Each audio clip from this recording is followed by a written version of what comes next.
എന്താണ് ദഹനം എന്ന് പറഞ്ഞാൽ? അപ്പൊ നിങ്ങൾ ചിന്തിക്കും, ദഹന വ്യവസ്ഥ തന്നെ അല്ലേ ദഹനം എന്ന്. എന്നാലല്ല. ശ്രദ്ധിച്ചു കേട്ടോ.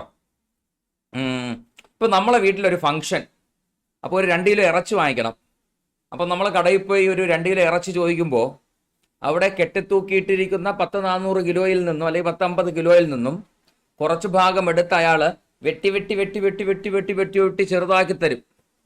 അതിനെ നമ്മൾ വീട്ടിൽ കൊണ്ടുപോകുമ്പോൾ നമ്മുടെ അമ്മ അതിനെ പിന്നെയും നമുക്ക് കഴിക്കാൻ കണക്കാക്കിയിട്ട് കുറച്ചുകൂടി ചെറിയ പീസാക്കി മാറ്റും അല്ലേ?